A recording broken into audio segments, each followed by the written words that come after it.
Assalamualaikum warahmatullahi wabarakatuh.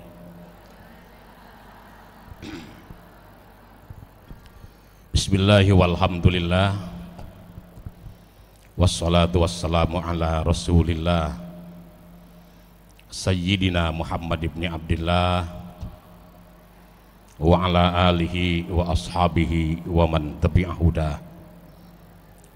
La hawla wa la quwwata illa billah.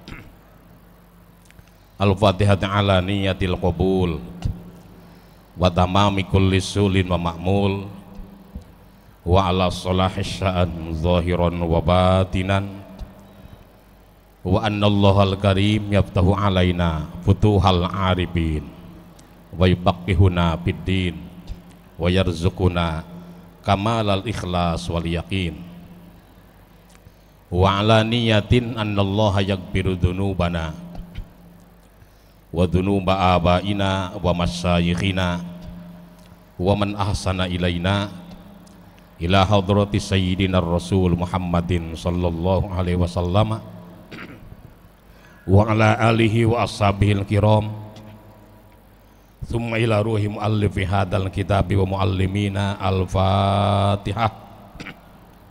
A'udzu billahi minasy syaithanir rajim. Bismillahirrahmanirrahim. Alhamdulillahi rabbil alamin, Ar-Rahmanir Rahim, Maliki yaumiddin.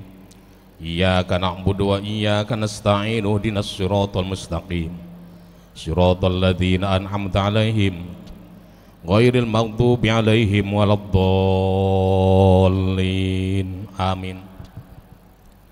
Wa bis sanadil muttasili ilal imamil muallifi rahimahullahu ta'ala wa adaman naf'a bihi wa bi barakati ulumihi fid dharaini amin. Qala. Halaman 94.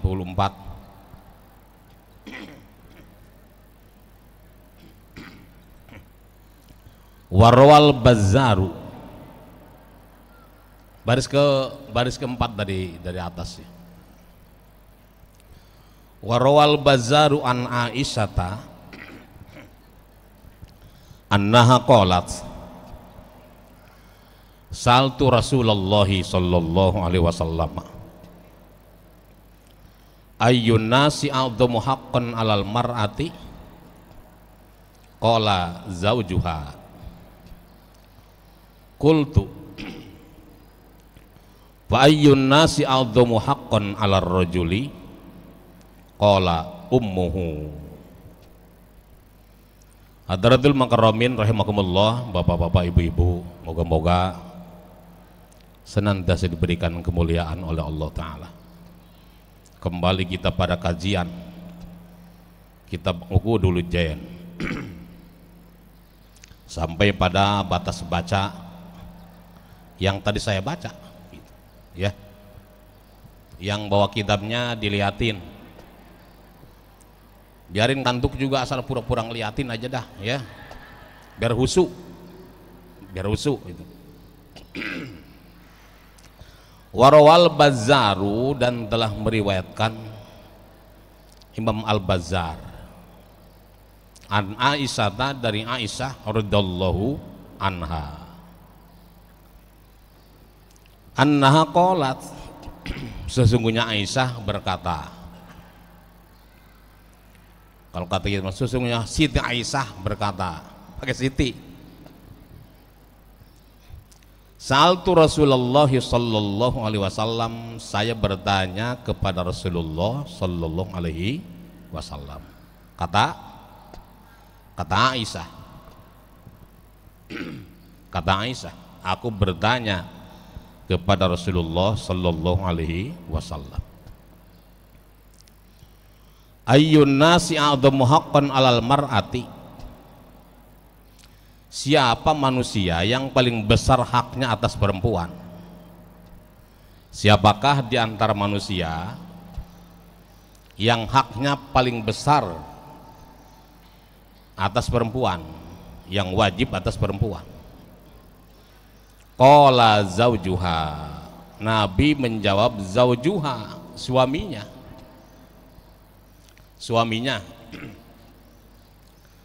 Jadi hak terbesar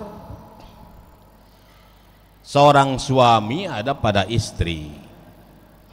Jadi laki-laki yang memiliki hak terbesar bagi seorang istri adalah suami, mengalahkan orang tuanya, mengalahkan orang tuanya. Sehingga kalau dilakukan satu perbandingan, bapaknya nyuruh, lakinya nyuruh juga di waktu yang sama, itu pertimbangannya lebih berat ke mentaati suami. Saya pernah cerita belum ya? Pernah belum? Cerita apa gitu ya? Cerita tentang seorang istri yang ditinggal berperang oleh suaminya.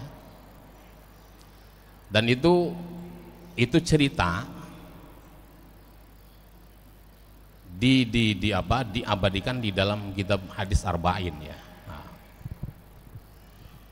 jadi kalau ke bahasa kita meneng, kalau bilang neng mah gitu ya, atau mama, atau apa aja dah, mak gitu, sama bininya kan macam-macam memanggil ya. Kalau saya biasanya mami, saya, ibu mah bebas mau manggil apa kek. Nih aku mau pergi perang, berjihad, tolong selama saya di sana dan belum kembali jangan keluar rumah, gitu ya. Jangan keluar rumah. Ini kan wasiat suaminya, artinya perintah suami. Jadi selama dia di medan perang dan tidak pulang-pulang itu, istrinya juga memang begitu tidak berani untuk keluar rumah. Hatta ketika ada seseorang yang memberitakan kepadanya bahwa orang tuanya sedang sakit keras, bapak lu sakit no, udah kagak bisa ngapa-ngapain, ya terus ya udah nengokin sono, takut lagi nungguin lu, kan begitu bahasa kita ya.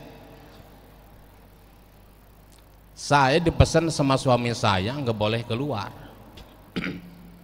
sebelum dia pulang. Jadi saya nggak berani melanggar itu. Jadi itu orang diparanin kagak balik ke rumah orang tuanya. Padahal kondisi orang tuanya sedang sakit parah. Sampai pada batas di mana orang tuanya mau meninggal dunia, sakaratul maut. Diparanin lagi, kagak. No, bapak udah sakaratul maut gitu. Kali lu pengen ngeliat buat terakhir kali, kagak. Saya tetap berpegang pada pesan suami saya bahwa selama dia di sana saya tidak boleh keluar rumah, dan itu saya taati sampai mati bapaknya. Meninggal dah jangan matilah ya. Kalau mati mah ayam. Sampai meninggal bapaknya, kagak datang tuh anak. Tuh perempuan kagak datang. Ya sebagai anaknya kan. Sebagai anaknya. Dari lantaran itu, tuh orang laki-laki yang meninggal itu bapaknya, oleh Rasulullah Sallallahu Alaihi Wasallam dimimpikan sebagai seseorang yang sudah berada di surga. Dimimpikan oleh Nabi sebagai seseorang yang sudah berada di surga. Dari lantaran apa? Dari lantaran dia punya anak perempuan solehah yang taat pada suaminya. Kalau kata kita mengukurannya sableng. Buset deh, sampai mau mati bapaknya agak kepulang dia. Anak model apa itu? Kita nih, kita ya. Oh iya, kita kayak gitu loh. Tapi ternyata enggak. Peraturan ya tetap peraturan, hukum ya tetap hukum. Bagaimanapun adanya, seorang istri lebih berat ketaatannya kepada suami ketimbang orang tua. Tapi kalau kita bicara ketaatan, dibatasi oleh hal-hal yang boleh dan kagak, ya.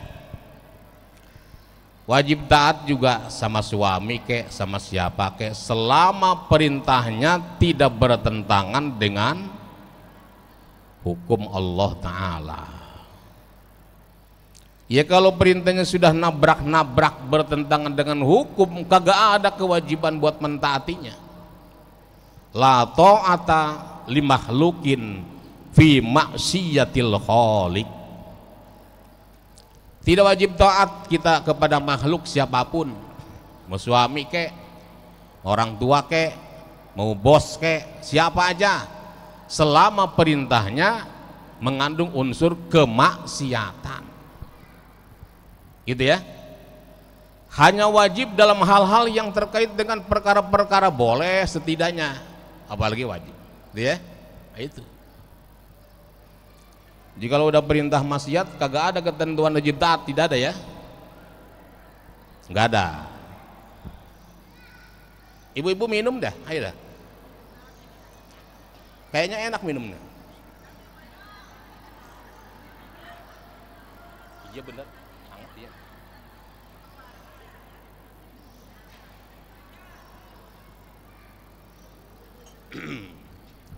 Jadi kalau minum niatin mensyukuri nikmat Allah gitu.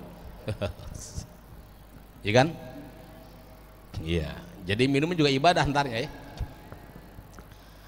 Satu tegukan air satu kali bismillah, dua kali, tiga kali ya bahas. Banyakin minum dah. Banyakin minum.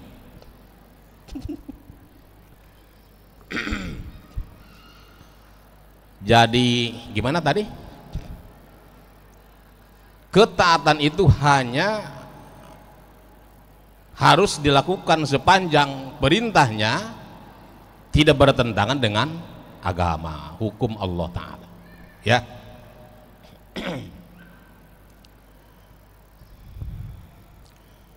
Qultu fa ayyun nasi a'dhamu haqqan 'ala ar-rajuli qala ummuhu. Saya tanya lagi nih, kata Aisyah. Kata Aisyah, saya tanya lagi pada Rasulullah sallallahu alaihi wasallam, fa ayyun nasi a'dhamu haqqan 'ala ar-rajuli. Kalau begitu, siapakah manusia yang haknya terbesar atas seorang laki-laki? Haknya paling besar. Jawab Nabi, qala ummuhu, ibunya. Ibunya. Seorang laki-laki bagaimanapun dia, entah sudah berkeluarga atau belum, maka orang yang paling berhak untuk ditaati dan memiliki hak terbesar atasnya adalah ibunya, mengalahkan istrinya. Kalau tadi istri, suaminya mengalahkan orang tuanya. Kalau buat seorang laki-laki, ibunya mengalahkan istrinya. Jadi jangan suka pada cemburu sama emaknya laki kita, karena memang sesungguhnya perhatian seorang laki-laki, entah suami kita atau suami siapapun ya, semua laki-laki dah lebih ditekankan kepada ibunya, mengalahkan semuanya. Kan ada banyak kasus seorang istri merasa keberatan dari lantaran suaminya terlalu perhatian terhadap ibunya. Lu kawin aja mak lu sekalian, buset itu bahasa ya. Memang peraturannya begitu, oneng. Jadi dia cemburu kali mamanya. Habis kerja nih ke emaknya, cium tangan, artinya setor muka dah, mak saya selamat nih, gitu kali ya. Apalagi sambil bawa gaji kan. Setelah itu pulang ke rumah, cemburu bininya, artinya nggak terima dengan begitu itu. Dia pengennya kalau pulang kerja apalagi habis gajian ke rumah dulu dong, nah gitu, nanti ke rumah emak, gitu kira-kira. Udah atur aja, atur, sebetulnya atur ya, Kalau ada seorang laki-laki setelah dia pulang kerja atau dari mana-mana ke rumah ibunya lebih dulu, salahnya di mana? Nggak ada kan? Kalau ada seorang laki-laki pulang kerja atau dari mana saja, dia pulang ke rumah dulu kemudian bawa serta istrinya ke ibunya, salahnya di mana? Nggak ada kan? Makanya atur aja deh, atur. Pulang dia mau ke rumah ibunya dulu silahkan, mau ke rumah dulu silahkan, baru setelah itu sama bininya bawa ke rumah emaknya. Oke? Nah itu begitu cakep. Daripada kayak gitu keluar kata-kata yang kagak senonoh. Ya. Jadi seorang perempuan setelah dia menikah serta merta menjadi milik suaminya, dan seorang laki-laki hatta dia sudah menikah pun tetap milik ibunya, gitu loh ya. Nah, hati-hati sama laki, termasuk hati-hati sama mertua dong ya. Mertua, punya mertua berapa?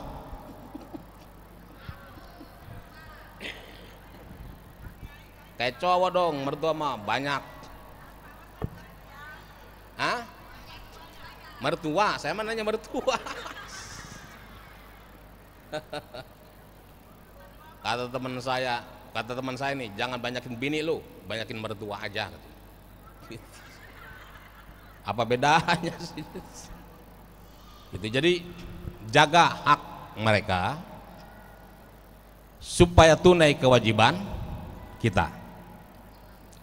Karena di sekitaran itu adalah orang-orang yang tidak lepas dari ikatan hak dan kewajiban. Surganya ibu-ibu nanti ada di suaminya, ya. Surga suaminya ibu ada di emaknya. Kan pengennya bareng-bareng, ya. Pengennya bareng-bareng sebagai gambaran tentang keluarga yang dipersatukan lagi di dalam surga. Jangan membuat akses, jangan membuat sabab yang membuat suami kita durhaka sama emaknya. Hati-hati, ya. Malah seringkali diingetin, bang, kok nggak ke emak sono dong, gitu ya. Diingetin. Kalau diantara kita selalu berpikir ingin memperoleh keberkahan hidup, rumah tangga dan sebagainya, sebetulnya itu kuncinya tergantung sebesar apa perhatian kita kepada orang tua kalau kita sebagai anak, atau kepada suami kalau kita sebagai istri. Berkah, insya Allah berkah, gitu ya. Wa qala sallallahu alaihi wasallam, dan telah bersabda Rasulullah sallallahu alaihi wasallam, salasatun la yaqbalullahu lahum sholatan wala turfa'u lahum ilas sama'i hasanatun. Ada 3 orang yang Allah tidak menerima sholatnya. 3 orang yang sholatnya tidak Allah terima.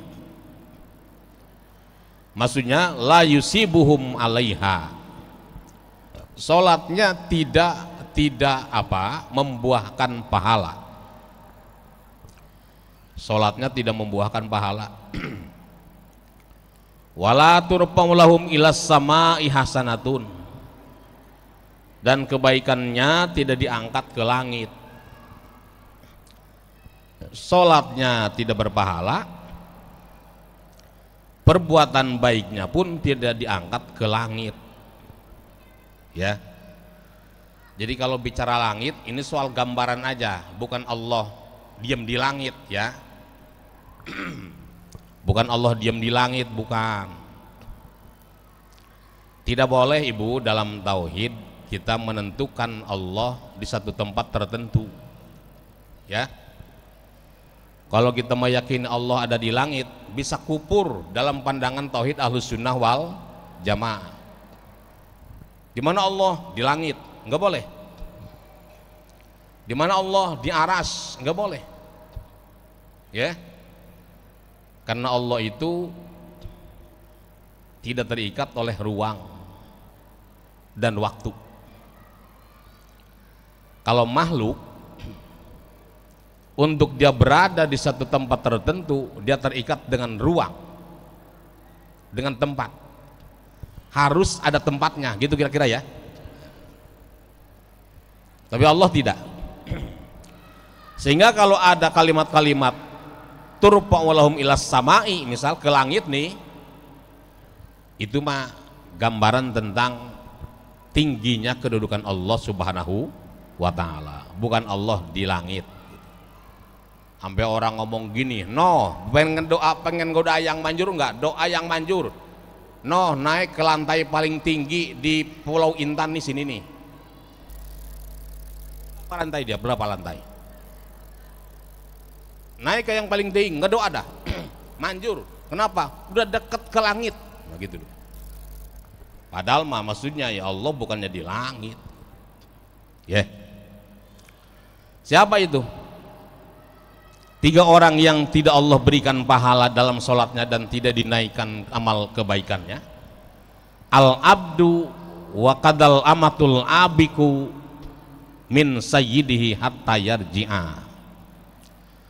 Seorang hamba sahaya yang kabur dari tuannya sampai dia balik lagi.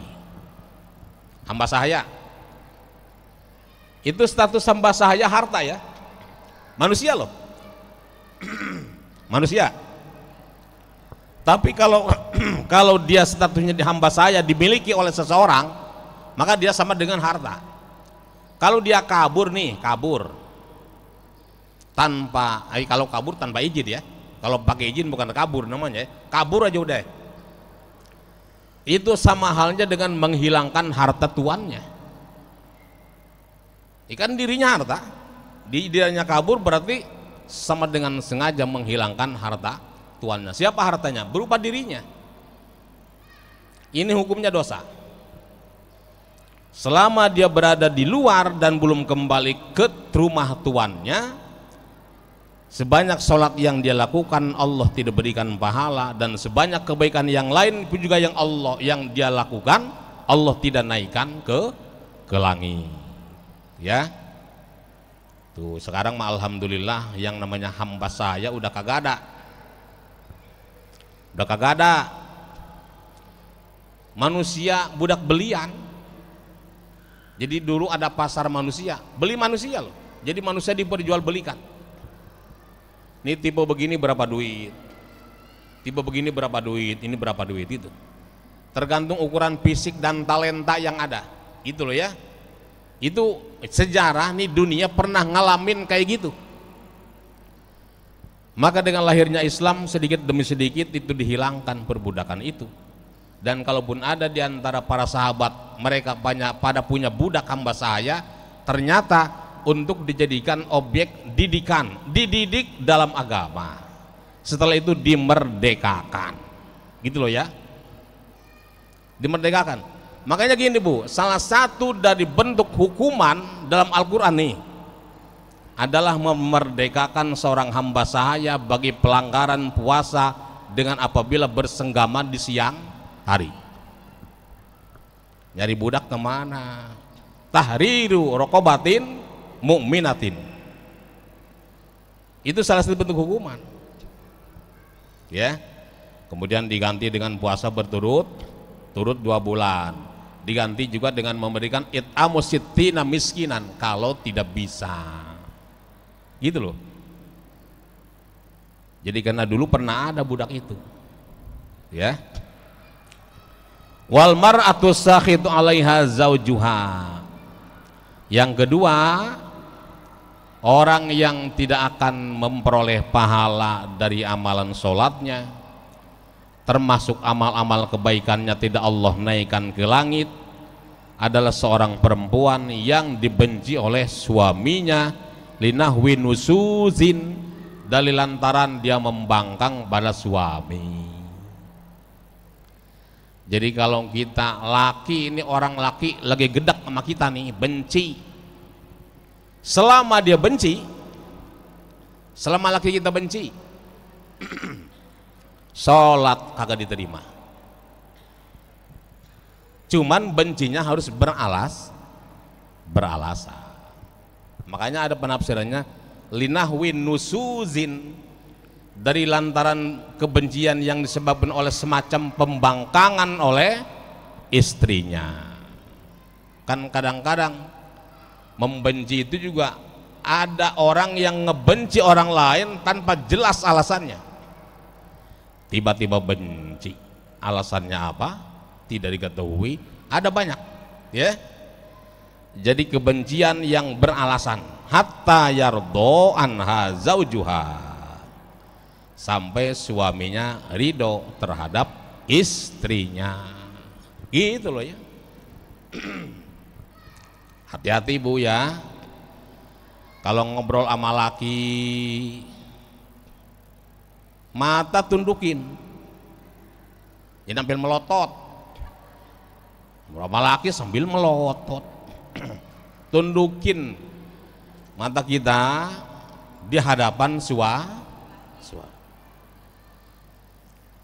Berbahasa sama laki dengan bahasa yang bagus. Empok, iya. Main po, ya. Sama siapa? No, sama Agus. Mas lakinya Agus. Kagak boleh begitu. No, sama laki saya minimal kayak gitu. Berbahasa sama laki, bilang manggil nama, ya kan? Enggak ditemuin tuh di kalangan orang-orang solehah, kagak. Sama siapa? No, sama Herman. Malaki kek, gimana kek, sama suami saya kek, sama bapaknya anak-anak kek, ya. So, kalau sudah manggil nama itu seakan-akan meletakkan suami setaraf dengan dia kayak sama teman, gitu loh, ya. Itu jadi banyak hal yang harus dijaga oleh seorang istri untuk cara bagaimana suami itu bawaannya merasa senang, gitu loh ya. Kalau bahwa kemudian sekali-kali merasa gedak, benci nih, benci misal, ya kan, menyenangi dan membenci itu dua hal yang manusiawi kan. Kadang-kadang seneng sama orang, kadang-kadang senengnya kelewatan seneng, iya kan? Kadang-kadang sebaliknya benci, kadang-kadang kelewat benci juga. Kondisi macam itu tuh manusiawi. Ya, manusiawi. Tapi yang harus kita lakukan adalah menjaga gimana caranya mencintai dan membenci tidak keluar dari kerangka niat lillahi ta'ala. Namanya al-hubbu lillah wal bughdu fillah. Mencintai dan membenci karena Allah, gitu loh ya. Suami benci sama istrinya dari lantaran sifatnya yang jelek, itu artinya membenci karena Allah. Tapi kalau ada suami benci sama bininya dari lantaran gara-gara terlalu rajin baca Quran sehingga pengen ngopi aja bikin sendiri, nah ini benci yang salah. Bini gua ngaji mulu kerjaannya, sampai gua pengen ngopi bikin sendiri loh. Curhat sama-sama laki-laki ceritanya, salah kaprah. Nah terus gimana nih? Istri lagi ngaji nih baca Quran, datang lakinya, "Ma, minta kopi dong." Gimana? Berhenti ngaji apa terusin ngaji aja? Berhenti dulu ngaji, bikin kopi, terus minta izin, "Bang, setelah kopi ada lagi nggak nih? Kalau enggak saya nurusin ngaji." Gitu. Kalau kata lakinya, "Entar, enak nih ngopi sama pisang goreng dong." Misal ya, udah bikin pisang goreng dulu. Bikin pisang goreng. Ribet amat laki gua gitu kan. Ribet nih laki gua nih, gitu paling tuh ibu-ibu tuh. Jadi kalau kasusnya terjadi kayak gitu, ibu lagi ngaji Quran, tiba-tiba suami meminta sesuatu, berhenti dulu dari ngaji Qur'annya, setelah itu minta izin buat ngelanjutin yang baca Quran tadi, gitu loh. Kenapa? Karena baca Quran itu sunnah loh. Baca Quran sunnah loh. Yang wajib tuh ngamalinnya. Maka ada ungkapan qiraatul Quran fadilah wal amalu bihi fardhah. Baca Quran itu fadilah, sehingga hukumnya sunnah, tapi mengamalkan isinya adalah fardu, gitu loh ya. Tuh, jadi betapa hebatnya, betapa besarnya hak seorang suami, hatta ketika istrinya sedang melafalkan Quran pun punya celah hukum untuk melayani suami. Tuh, enakan jadi bini apa enakan jadi laki nih kalau begini caranya? Gitu ya. Jadi jangan bikin asbab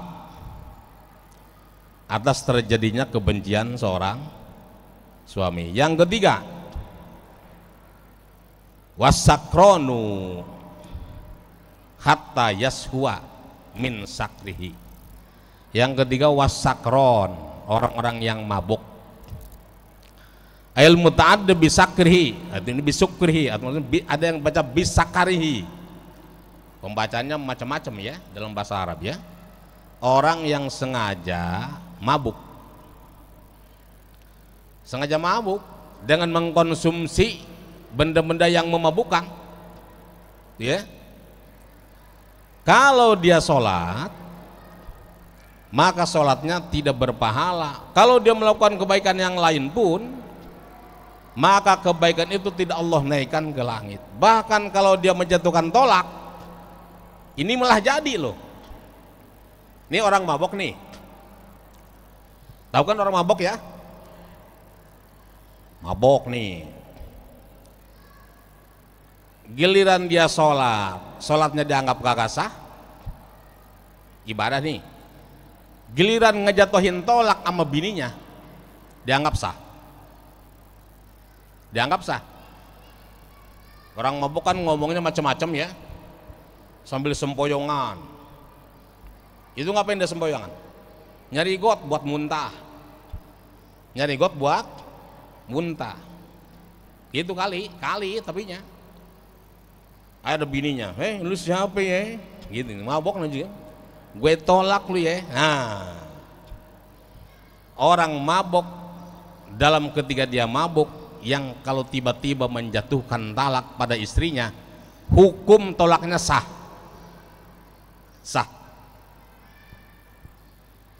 Kan dia enggak sadar.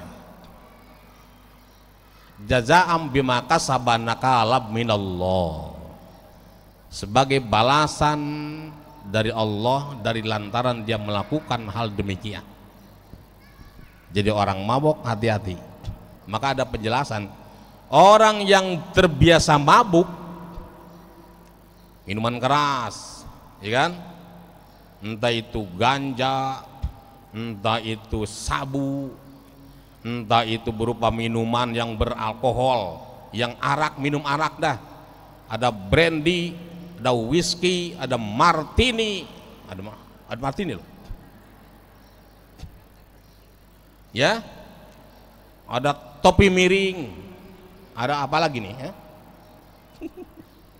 Merek-mereknya. Diminum sama dia mabuk tuh. Itu hukumannya luar biasa. Luar biasa. Artinya kalau dia mengucapkan tolak pada istrinya dalam keadaan mabuk tadi, efek hukum fikihnya kayak dilakukan oleh orang-orang yang sadar. Coba itu. Makanya ada penjelasan gini. Kalau nanti di surga nih, ada satu sungai yang disediakan buat penduduk surga yang isi airnya berupa air arak. Sungai Khomer, pakai kho, jangan pakai hammer, ntar palu itu mah. Sungai Khomer, sungai yang airnya arak. itu hanya bagi orang yang pada saat hidup di dunia nggak pernah ngerasain rasanya arak. Buat orang-orang yang di dunia akrab dengan minuman itu, pernah ngerasain arak dan sebagainya, di surga kagak kebagian jatah gitu, kecuali dia memang bertobat ya, bertobat. Ini hati-hati ibu, anak-anak kita jagain ya, jagain. Masya Allah, itu narkoba lah ya, narkoba itu kan, narkoba itu sifatnya adiktif. Adiktif itu artinya memiliki unsur ketagihan. Kalau sudah nyoba sekali terus ke sana, dia ingin selalu sampai pada titik di mana dia merasakan kenikmatan atau di puncak kenikmatan. Narkoba ya, narkotika dan obat-obatan kan kagak jauh dari sini man ya, ya tinggal Cengkareng, Jembatan Gantung, ke kiri ada komplek, iya kan, deket kan, hati-hati ya, jauhkan itu dari sentuhan anak-anak kita supaya mereka jadi generasi yang tidak gagal gitu. Orang dari mana-mana datang ke sono pada beli itu. Kita berangkat dari rumah mau ke masjid subuh-subuh nyamprok sama orang-orang kayak gitu. Coba itu. Jadi ternyata orang yang sengaja melakukan hal kayak gitu, mabuk-mabukan dan sebagainya, entah dengan benda apapun itu ya, maka ketika dia sholat sekalipun sholatnya tidak diterima. Saya mah Pak Ustadz dikit doang. Itu ada istilah alasan buat orang-orang yang saya mah dikit doang minumnya, buat obat, buat pegel-pegel badan. Hati-hati bu. Ma askaro kasiruhu faqaliluhu haramun. Benda yang dalam jumlah besar, dalam jumlah banyak bisa memabukkan, sedikit juga haram, gitu loh ya. Kalau sebotol mabuk nih, saya masa sendok doang, gimana hukumnya sendok? Tetap haram. Kenapa? Karena dalam ukuran banyak memabukkan. Maka sedikitnya pun yang dalam ukuran tidak mabuk tetap haram. Jadi berarti nanti yang diminum campur dengan jamu nih dicampur dengan apa tuh, anggur ya, yang mengandung alkohol, haram itu. Ya udah nggak usah pakai anggur-angguran, yang lainnya aja, beras kencur, madu, jamu, cukup kan? Nah itu ya, jadi itu hal-hal kayak gitu itu pekerjaan orang-orang dulu bahkan jahiliyah yang turun temurun tetap lestari harta mungkin sampai kiamat, kagak hilang-hilang itu. Penyakit masyarakat namanya. Orang-orang jahiliyah maboknya parah-parah. Ya. Luar biasa, hati-hati. Ini berpengaruh kepada seluruh ibadah yang kita lakukan. Walaupun memang gini, ilokan orang mabok segala sholat gitu ya, yang nggak usah ilokan, ini menghukum namanya gitu kan. Ada aja orang kerjaannya mabuk tapi giliran sholat ya, model manusia ya, model manusia, profesinya tidak jauh dari profesi haram tapi setiap waktu dia sholat. Prinsipnya apa? Saya merasa sebagai orang yang lebih banyak melakukan yang haram, maka berarti saya harus sadar, harus melakukan ini. Nah, kesononya tergantung Allah Ta'ala gitu. Jadi jangan heran kalau banyak ditemukan orang yang tukang mabuk tapi juga dia rajin so. Selama pengaruh minuman itu ada di otaknya, di tubuhnya, maka berarti selama itu Allah tidak berikan pahala atas ibadahnya. Hatta yaswa min sakarihi, sampai dia terbebas dari pengaruh-pengaruh mabuknya, sampai sadar lagi. Ya, makanya orang pemabuk itu bisa jadi berzina dengan istrinya sendiri. Kok bisa? Setelah menjatuhkan tolak tadi, dia kagak sadar sudah nolak, kemudian tidur bareng sama bininya. Nah, bahaya. Ya, mudah-mudahan ini tidak sampai terjadi di keluarga kita. Andai pun ada misal salah seorang keluarga yang terlibat dalam bagian ini, maka Allah berikan jalan untuk keluar dari itu. Doain Bu, jangan berhenti ngedoain anak, ya. Jangan berhenti ngedoain anak, deh. Sebab kalau anak senang, kalau anak bahagia, sukses, kita juga insya Allah bahagia. Doa ibu buat anak luar biasa, apalagi buat laki, ya. Nah, jangan berhenti berdoa. Itu. Ini saja saya kira yang dapat saya sampaikan. Setelah ini nanti ada Kiai Abdurrahman Soeh untuk menyampaikan dirosah yang kedua, Bu ya. Tetap di tempatnya masing-masing. Silakan yang bawa minuman diminum, makanan dimakan. Yang rada-rada banyak berbagi sama yang sebelahnya. Yang udah habis minta tuh. Mudah-mudahan berkah Bu ya. Kita baca Fatihah. Barangkali ada di antara kita yang sedang diuji dengan sakit dan lain-lain, ya. Entah itu keluarga bahkan orang lain sekalipun, maka Allah berikan kesehatan dan maka Allah ampuni dosa-dosa kita.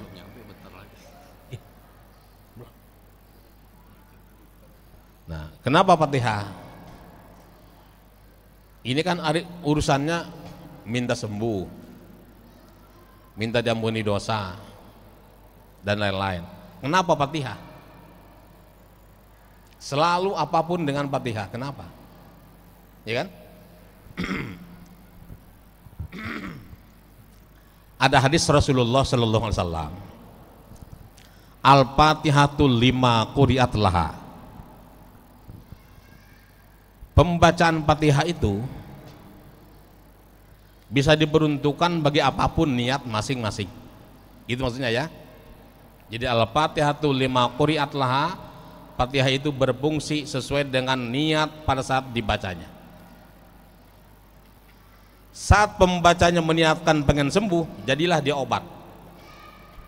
Itu ya. Saat pembacanya meniatkan untuk apapun, jadilah dia sesuai dengan niatnya. Yang pengen laris dagang, yang pengen anaknya jadi soleh, yang pengen suaminya ingat pulang, ya kan? Macam-macam dah. Itu bisa ditempuh dengan hanya membaca Fatihah. Ini bagian dari mukjizat Al-Quran. Coba Bu, satu contoh,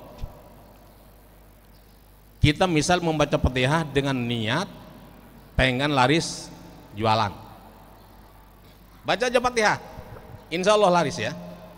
Tapi kita mau lihat satu persatu nih kandungannya. Itu Fatihah dari Bismillahirrahmanirrahim sampai kalimat ghairil maghdubi alaihim waladdallin. Ada enggak salah satu artinya terkait dengan dunia perdagangan? Ada enggak? Enggak ada. Alhamdulillahirabbil alamin nerangin puji, Ar-Rahmanir Rahim nerangin sifat Rahman Rahimnya Allah, Malik Yaumiddin ngejelasin tentang kerajaan Allah dari kiamat, Iyyaka na'budu wa iyyaka nasta'in nerangin tentang adab tata krama manusia, bersembah menyembah pada Allah kemudian minta tolong. Makanya kalau minta tolong ibadah dulu, takdimul ibadah alal isti'anah. Tergambar dari iyyaka na'budu wa iyyaka nasta'in, padamu kami menyembah dan padamu kami minta Tolong, jadi kalau minta nyembah dulu, biar enggak dianggap songong, ya. Ini minta dulu baru berjanji mau melakukan kebaikan. Berbuat baik dulu, setelah itu minta. Nah, ihdinas siratal mustaqim kaitan dengan ingin ditunjukkan jalan yang lurus, ini agama Islam. Yang bukan jalan Yahudi dan Nasoro. Enggak ada satupun dari arti Al-Fatihah kandungannya nyebut-nyebut soal perekonomian, perdagangan, laris dan lain-lain. Enggak ada kan? Tapi ketika dibaca dan diniatkan buat itu, buat perdagangan misal, ini bisa menjadi bagian dari doa yang mustajabah. Makanya kalau ada orang tiba-tiba datang, Pak Ustadz, ya minta doa dong saya. Doa apaan?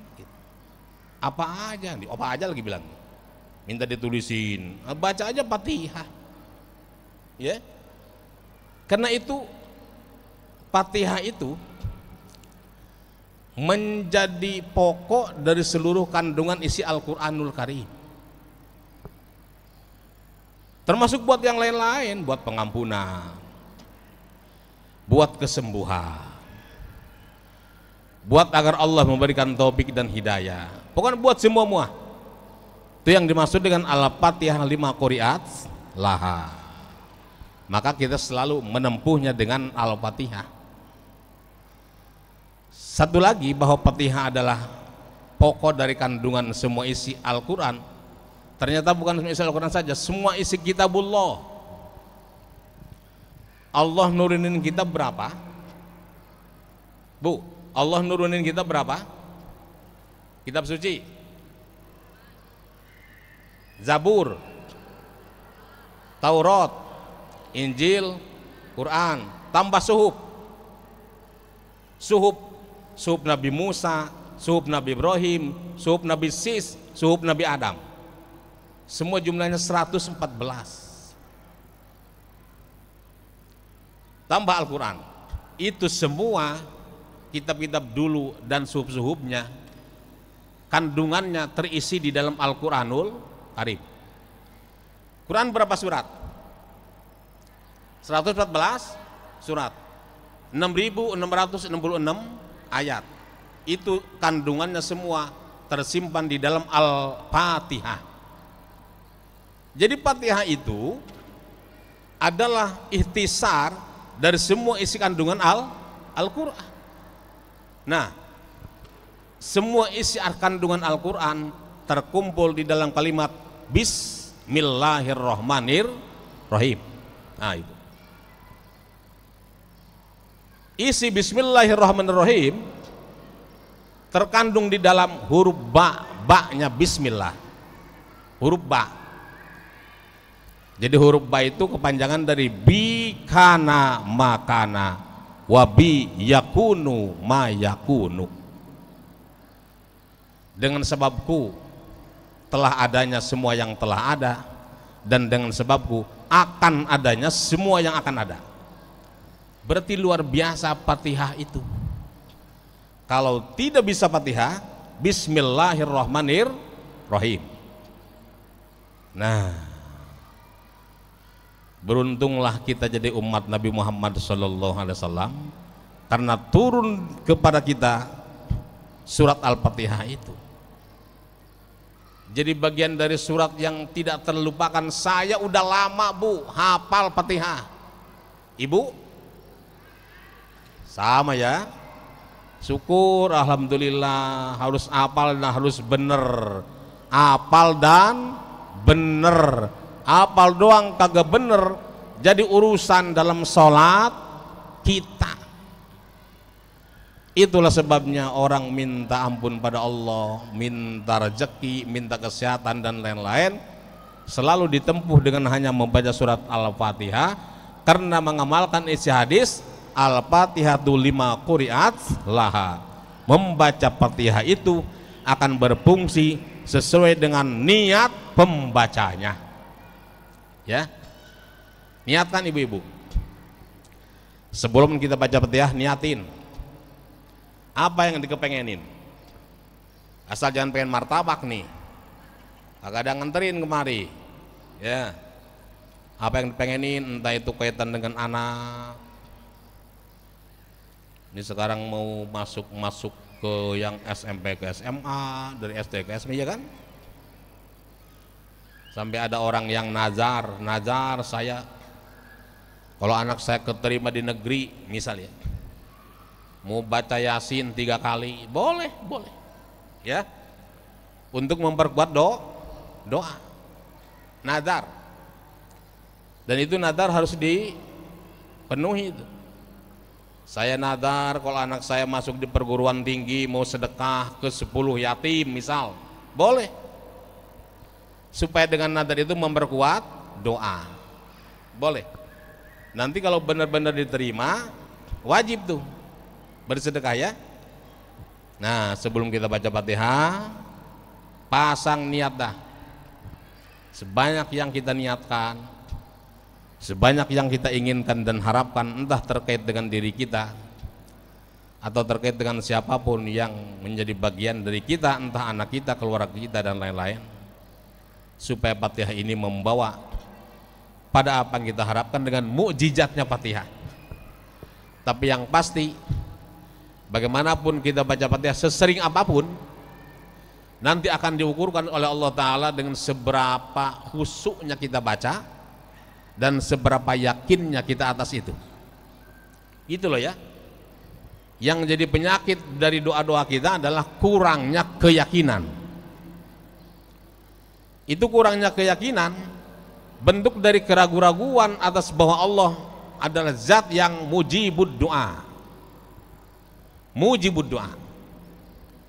Jadi kalau yang kurang keyakinan, berarti kita masih meragukan tentang bahwa Allah adalah zat yang mengijabahi doa. Yakinin dah, ya, yakinin. Kan saya pernah baca hadisnya, ud'ullaha wa antum muqinuna bil ijabah. Berdoalah kalian pada Allah sambil meyakinkan bahwa Allah mengijabahi doa. Ya, tuh pasang niatnya ya, pasang. Al-Fatihah ta'ala niyatil qabul wa tamami kulli su'lim ma'mul wa biniyatis sihah.